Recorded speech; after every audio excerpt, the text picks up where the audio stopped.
नमस्कार, मी भाऊ तोरसेकर. तुम्ही बघत आहात प्रतिपक्ष. मित्रांनो, पाटणा बंगलोरनंतर इंडी आघाडी जी होती त्यामध्ये सहभागी झालेल्या 26-28 पक्षांची बैठक मुंबईत झाली. ती 1 सप्टेंबरला झाली होती आणि त्यामध्ये एक ठरलं होतं की तो महिना म्हणजे सप्टेंबर महिना संपण्याच्या आत शक्यतोवर सगळ्या मित्र पक्षांनी मिळून जागा वाटपाचा आपापल्या राज्यातला विषय उरकला पाहिजे. म्हणजे ज्या राज्यामध्ये जो पक्षप्रमुख असेल, म्हणजे मोठा पक्ष असेल, महाराष्ट्रामध्ये काँग्रेस आणि खरा मोठा पक्ष आहे त्याने शरद पवार गट आणि उद्धव ठाकरे गट यांच्याशी आपलं जागा वाटप उरकलं पाहिजे. बंगालमध्ये ममता बॅनर्जी यांचा तृणमूल काँग्रेस पक्ष मोठा आहे. त्यांनी आपल्यासोबत आलेल्या डाव्या आणि डावी आघाडी आणि काँग्रेस पक्ष यांच्याबरोबर बंगालमध्ये इंडी आघाडी म्हणून लढायचं असेल तर जागा वाटप हे सप्टेंबरच्या अखेरीपर्यंत फायनल केलं पाहिजे असं ठरलं होतं. उत्तर प्रदेशमध्ये मायावती त्या आघाडीमध्ये सहभागी झालेले नाहीत, पण अखिलेश यादव आपला समाजवादी पक्ष घेऊन तिन्ही बैठकांना हजर राहिला. तेव्हा उत्तर प्रदेशमध्ये इंडी आघाडी म्हणून लढायचं असेल तर तिथलं जागा वाटप लोकसभेचं जे आहे ते आत्तापासून काँग्रेस पक्ष आणि इतर कोण मित्र पक्ष असतील तर त्यांना घेऊन अखिलेशने पूर्ण केलं पाहिजे. हे 1 सप्टेंबरला ठरलं होतं. 1 सप्टेंबर.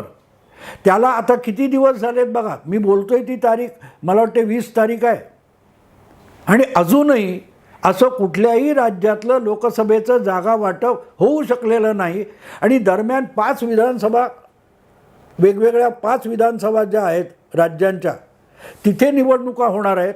त्यापैकी तेलंगणा सोडून द्या किंवा तुमचं मिझोराम सोडून द्या, पण उरलेल्या 3 विधानसभा ज्या आहेत छत्तीसगड, मध्य प्रदेश आणि राजस्थान, या 3 विधानसभांच्या निवडणुका महत्त्वाच्या आहेत. कारण तिथे जवळजवळ 65 लोकसभेच्या जागा येतात आणि तिथे विधानसभा निवडणुकीमध्ये इंडी आघाडी एकजुटीने लढली तरच लोकसभेमध्ये ती आघाडी अधिक मजबूतपणे एकत्र येऊ शकेल.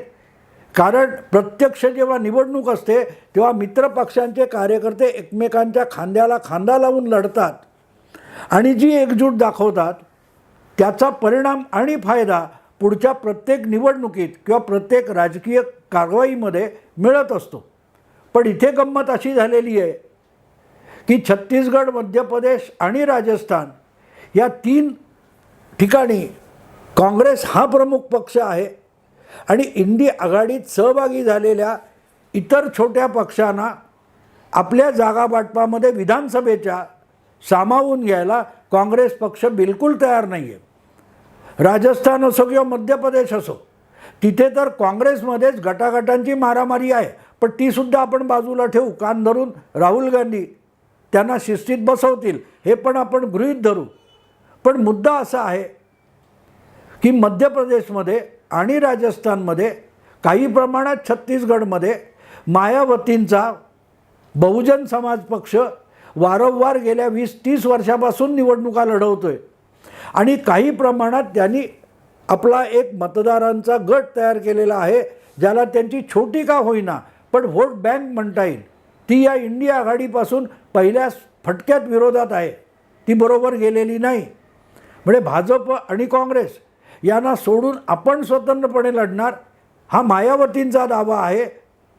पण समाजवादी पक्ष जो आहे अखिलेश यादव यांचा, ज्याचे ते सर्व आहेत, ते मात्र इंडी आघाडीत आलेले. पण उत्तर प्रदेशमध्ये ते जसा सगळ्यात मोठा पक्ष आहेत तशी परिस्थिती मध्य प्रदेश, राजस्थान किंवा छत्तीसगडमध्ये नाही. छत्तीसगडमध्ये मला वाटते समाजवादी पक्षच नाही आहे, असेल तर किरकोळ अगदी नगण्य आहे. पण मध्य प्रदेश आणि राजस्थान या 2 राज्यामध्ये समाजवादी पक्षाचे काही पॉकेट्स आहेत आणि एखाद दुसरा आमदार तिथून यापूर्वी निवडून आला आहे. एक 25-40 जागा त्यांनी यापूर्वी लढवलेल्या असतात आणि 1-2-3 असे काहीतरी आमदार निवडून येतात आणि ते दरवेळेला काँग्रेसच्याच पाठिंब्याला उभे राहतात.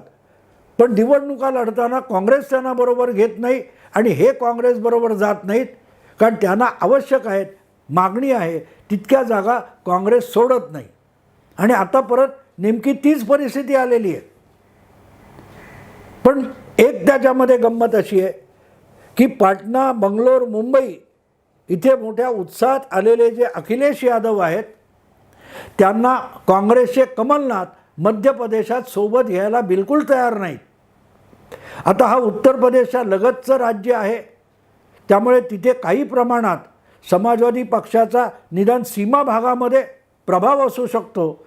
त्यामुळे त्यांना घेतलं, त्यांना समजा अगदी मध्य प्रदेशच्या मतदानामध्ये 2 किंवा 2.5%, 2% अशी मतं असतील, पण ती मतं जर इंडी आघाडी म्हणून काँग्रेसच्या बरोबर आली तर बाकीच्या मोठ्या प्रदेशामध्ये जी काय 2,000, 5,000 अशी समाजवादी मतं असतात त्याचा काँग्रेसला काठावर गमावायच्या जागा आहेत त्या जिंकायला फायदा होऊ शकतो. आणि त्यासाठी तर आघाडी असते. आघाडी कशासाठी असते? अनेकदा 4-5 हजारांनी एखादा उमेदवार पराभूत होतो आणि तिथे मित्रपक्ष होऊ शकेल अशा पक्षाने 12-13 हजार मतं मिळवलेली असतात. म्हणजे त्यांची बेरीज केली तर जिंकलेल्या उमेदवारापेक्षा 2 पराभूत उमेदवारांच्या मतांची बेरीज अधिक असते. म्हणजे त्या दोघांची आघाडी झाली तर ती जागा जिंकलेला, समजा भाजप जिंकत होता तर ती भाजपला जिंकणं अशक्य होत असतं आणि म्हणून आघाडी करायची असते मतविभागणी टाळण्यासाठी. पण जितक्या जागा अखिलेशला मध्य प्रदेशात पाहिजेत तेवढ्या जागा द्यायला तुमचे काय म्हणतात कमलनाथ यादव ते तयार नाही आहेत. आणि त्यामुळे खवळलेल्या अखिलेशनी घोषणा करून टाकली की ठीक आहे, आम्हाला बहुतांश जागा आता मध्य प्रदेशात आम्ही स्वबळावर लढू. आता बहुतांश म्हणजे किती? तर मध्य प्रदेशमध्ये विधानसभेच्या 230 जागा आहेत आणि त्या 230 पैकी 60, 70, 80 किंवा 100पर्यंत जागा जर अखिलेशने लढवल्या तर तिथे सरासरी 5,000 ते 60-70 हजारपर्यंतच्या मतं त्यांनी घेतली तर त्यांचे कदाचित 2-5 उमेदवार निवडून येतील. पण दुसरीकडे त्यांच्या या 50-70 जागा लढवण्यामुळे काँग्रेसच्या कमीत कमी 40-50 जागा अडचणीत येऊ शकतात. कारण त्या कमी फरकाने ज्या जिंकायच्या जागा आहेत त्या नेमक्या अशा जागी असतात. म्हणजे ती समाजवादी पक्षाची 12,000, 7,000, 11,000 मतं इकडे आली असती तर काँग्रेसचा उमेदवार जिंकू शकतो अशी परिस्थिती असते. आणि तीच गोष्ट राजस्थानमध्ये सुद्धा आहे. आणि राजस्थान आणि मध्य प्रदेश या दोन्ही ठिकाणी स्थानिक काँग्रेस नेते इंडी आघाडीला म्हणजेच समाजवादी पक्षाला सोबत घ्यायला बिलकुल तयार नाहीत. ही गोष्ट समाजवादी पक्षाची आहे. पण इंडी आघाडीमधला आणखीन एक पक्ष आहे ज्याची आजपर्यंत मध्य प्रदेश, राजस्थान किंवा छत्तीसगड या राज्यामध्ये आपली किती ताकद आहे, किती व्होट बँक आहे हे आजपर्यंत सिद्ध झालेलं नाही. पण तो पक्ष इंडी आघाडीत आहे आणि तो दिल्ली आणि पंजाब या 2 राज्यांमध्ये सत्तेवर बसलेला आहे. आणि गुजरातमध्ये त्याने मोठ्या प्रमाणावर काँग्रेसचे उमेदवार गेल्या विधानसभेत पाडून देण्याचं महत्कार्य केलेलं आहे भाजपसाठी. त्या पक्षाचं नाव केजरीवाल यांचा आम आदमी पक्ष असं आहे. आम आदमी पक्ष. आणि आम आदमी पक्षाला 1%सुद्धा मतं मिळतील का याची गॅरंटी नाही आहे. मध्य प्रदेश असो, छत्तीसगड असो किंवा राजस्थान असो. जितकी ताकद त्यांनी गेल्या वेळेला गुजरातमध्ये झोकून दिली होती आणि 1-1.5 वर्ष मोर्चे बांधणी केली होती तेवढी राजस्थान, मध्य प्रदेश किंवा छत्तीसगडमध्ये केलेली नाही. आणि त्यामुळेच आज अखिलेशसारखंच तिन्ही राज्यामध्ये स्वतंत्रपणे लढायचा असा निर्णय जर आम आदमी पार्टीने घेतला तर त्याचा मोठा फटका इंडी आघाडीतला प्रमुख पक्ष काँग्रेसला या तिन्ही राज्यात बसू शकतो. आणि म्हणूनच मी पहिल्यापासून सांगत आलो की जेव्हा कुठली आघाडी तयार होते तेव्हा त्या आघाडीमध्ये जे पक्ष सहभागी होतात त्या पक्षांचे सर्वोच्च नेते एकत्र बसले किंवा प्रमुख नेते एकत्र बसले, प्रत्येक पक्षाचे 4, 5, 7, 8 वगैरे, म्हणून आघाडी यशस्वी होत नाही.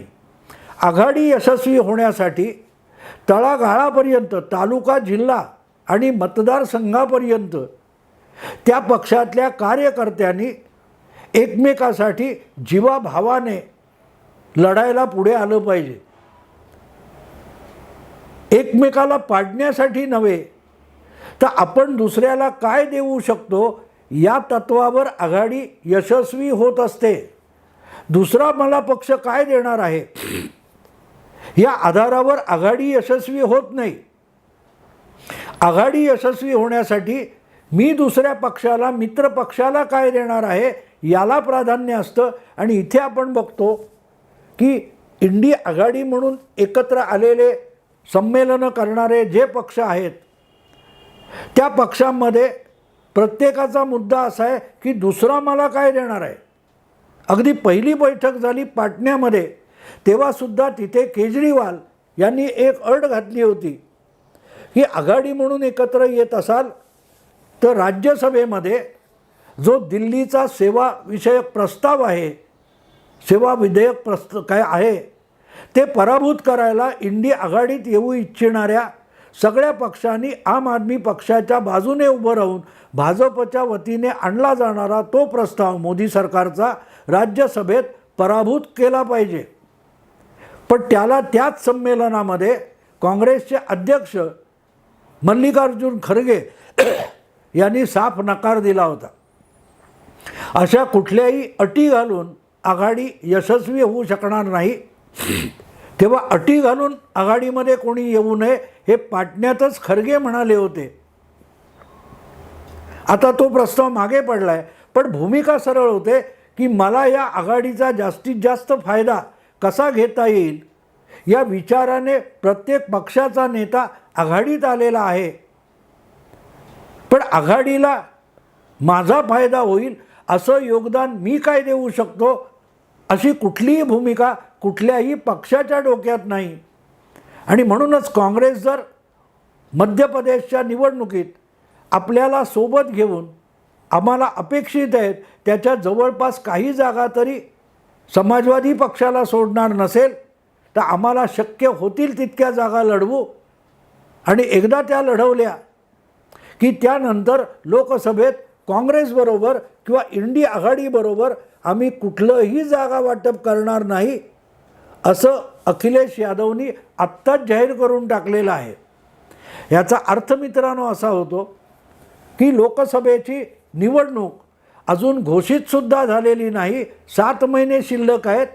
पण त्याच्या आधीच अखिलेश यादवने आपल्या अटीवर इंडी आघाडी उत्तर प्रदेशाबाहेर वागणार नसेल तर उत्तर प्रदेशात सुद्धा इंडी आघाडीला आमच्या लेखी कवडीची किंमत नाही. आम्ही उत्तर प्रदेशच्या लोकसभा निवडणुका इंडी आघाडी म्हणून लढवणार नाही, स्वबळावर सगळ्या जागा लढवू असं म्हटलेलं आहे. आणि त्यांना ठोस उत्तर देताना उत्तर प्रदेश काँग्रेसचे अध्यक्ष अजित राय किंवा काहीतरी आहेत जे मोदींच्या विरोधात 2दा पराभूत झाले, अजय राय नावाच्या उत्तर प्रदेश काँग्रेस अध्यक्षाने आत्ताच सांगून टाकले की आम्हाला समाजवादी पक्षाबरोबर जायचंच नाही, काँग्रेससुद्धा उत्तर प्रदेशच्या सगळ्या 80 जागा लढवणार आहे. म्हणजे काँग्रेस आणि समाजवादी हे इंडी आघाडीतले 2 प्रमुख पक्ष आहेत. त्यांनी उत्तर प्रदेश लोकसभेमध्ये इंडी आघाडी म्हणून लढणार नाही याची आत्तापासून घोषणा करून टाकलेली आहे. त्याखेरीज तिसरा पक्ष आम आदमी पक्ष, तो सुद्धा लोकसभाचे काय होईल ते होईल, पण आत्ता विधानसभा निवडणुकीत स्वबळावर लढण्याच्या तयारीत आहे. तशी त्यांनी घोषणा केलेली आहे, उमेदवार ठरवायला घेतलेले आहेत. मला सांगा मित्रांनो, अशा रीतीने लोकसभेत मोदींना हरवणं शक्य आहे का?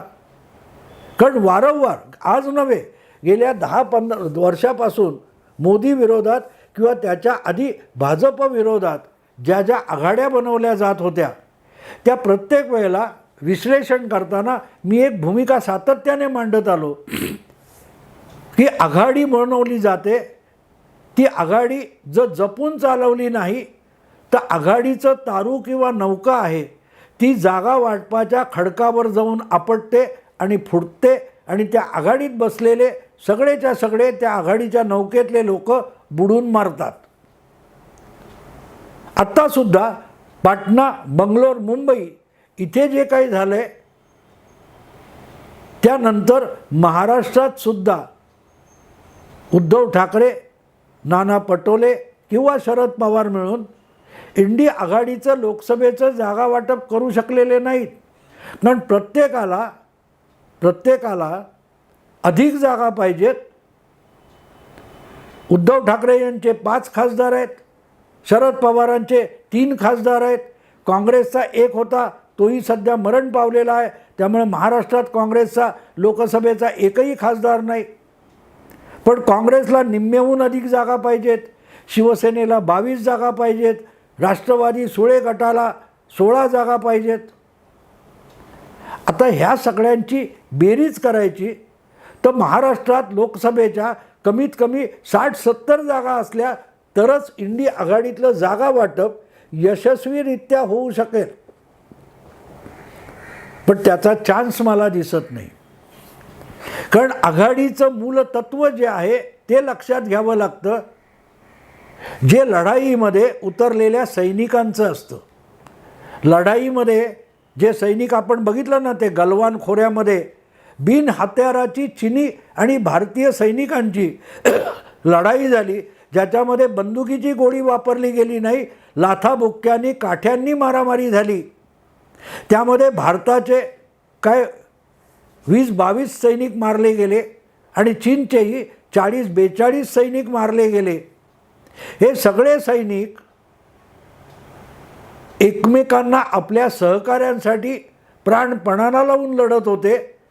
आपल्या कर्नलची हत्या झाली आहे, आपला कर्नल मारला गेला म्हणून त्या बाकीच्या सामान्य भारतीय जवानांनी हातात कुठलं हत्यार नसताना सुद्धा 42 की 46 चीनी सैनिक मारले. आपला जीव वाचवायला ते गेले नाहीत. आपल्या कर्नलला, आपल्या तिथल्या स्थानिक सेनापतीला जर चीनी सैनिकांनी मारलं असेल तर आपण मेलो तरी 72, पण समोरच्या जो मिळेल त्याला ठार मारायचं. म्हणून आपला जीव पणाला लावून 20 भारतीय जवान शहीद झाले. त्याला आघाडी म्हणतात मित्रांनो. आपला कर्नल आणि आपले जवान या प्रत्येकाला धक्का लागला तो स्वतःला लागला. म्हणून आपलं सर्वस्व पणाला लावणारे जे सैनिक असतात त्यांची जी एकजूट असते त्या एकजुटीला आघाडी म्हणतात. भाजप उत्तर प्रदेशमध्ये 80 पैकी 74-75 जागा लढवते. जे 2 छोटे पक्ष आहेत त्यांना 2-2, 1-1 जागा देते. त्यांचे पण निवडून आणते, आपले पण 60-70 खासदार निवडून आणते. ते एकमेकाला मदत करतात. आपल्याला फायदा पाहिजे, आपल्या 2-4 जागा झाल्या पाहिजेत म्हणून ते छोटे पक्ष हट्ट करत नाहीत. आणि भाजपला त्यांचा 1 खासदारसुद्धा कधीही निवडून येत नव्हता, त्याला लोकसभेत निवडून आणणं शक्य होतं. बदल्यात भाजपलाही जिथे 60च्या पुढे जाणं शक्य नव्हतं तिथे 70-72 पर्यंत जाता येतं. हा जो परस्पर समझोता असतो, समजूतदारपणा असतो, त्याचा अभाव असलेली आघाडी एकत्र टिकू शकत नाही, लढू शकत नाही, म्हणून जिंकू शकत नाही. 3 विधानसभांच्या निवडणुकांमध्ये इंडी आघाडी ही कसोटीला लागलेली आहे की त्या इंडी आघाडीमध्ये आलेले जे पक्ष राजस्थान, मध्य प्रदेश, छत्तीसगडमध्ये आहेत ते एकजुटीने विधानसभा लढणार की नाही याची अग्निपरीक्षा, सत्वपरीक्षा या 3 विधानसभांच्या निवडणुकीत होणार आहे. पण प्रत्यक्ष फक्त निवडणुकीचा कार्यक्रम जाहीर होता या 3 राज्यातली इंडी आघाडी जमीनदोस्त होताना आपल्याला दिसते. आणि त्यावरूनच लोकसभेला काय होऊ शकेल याची तुम्ही कल्पना करा. कारण ममता बॅनर्जींना माहिती आहे की उत्तर प्रदेशात आपण जागा पण मागू शकत नाही आणि अखिलेशला माहिती आहे की आपण बंगालमध्ये जागा वाटपात जागा मागू शकत नाही, पण डावी आघाडी काँग्रेस यांची अवस्था अशी आहे की त्यांना उत्तर प्रदेशातून पण निवडून यायचं आहे, बंगालमधून निवडून यायचं आहे, मध्य प्रदेशातून निवडून यायचं आहे. त्यामुळे छोटे छोटे छोटे जे पक्ष आहेत त्यांची मतं आपल्याला मिळाली तर आपला मोठ्या संख्येने वेगवेगळ्या मतदारसंघात फायदा होऊ शकतो. त्यांना सांभाळून घेण्याची जबाबदारी काँग्रेसकडे आहे. पण छत्तीसगड, मध्य प्रदेश, राजस्थान या राज्यामध्ये स्थानिक काँग्रेसचे नेते काँग्रेस श्रेष्ठींचं हे दुखणं आहे ते समजून घ्यायला तयार नाहीत. त्यामुळेच ही आघाडी लोकसभेच्या वेळेला त्या त्या राज्यातल्या प्रादेशिक पक्षांपुरती मर्यादित होणार आहे आणि त्याच्यात नेहमीप्रमाणे जिथे काँग्रेस हाच एक प्रादेशिक प्रमुख पक्ष आहे, मध्य प्रदेश, राजस्थान, छत्तीसगड, हरियाणा किंवा पंजाब, तिथे इंडी आघाडीचा काडीचाही उपयोग नाही. त्यामुळे दाखवायला इंडी आघाडी असेल पण त्यात समाविष्ट असलेले पक्ष लोकसभेला सुद्धा आपापली लढाई लढणार आहेत. कदाचित महाराष्ट्रामध्ये लाचार असल्यामुळे उबाठा शिवसेना आणि सुडे राष्ट्रवादी यांना काँग्रेसबरोबर फरफटत जावं लागेल. बाकी उरलेल्या राज्यात कुठच्याही देशाच्या इंडी आघाडी म्हणून लढाई लढली जाईल अशी बिलकुल शक्यता नाही. कारण सत्व परीक्षेत आणि अग्निपरीक्षेतच ते नापास होणार आहेत. मित्रांनो, आता इथे थांबतो. आवडलं लाईक करा, शेअर करा, सबस्क्राईब करा. नमस्कार.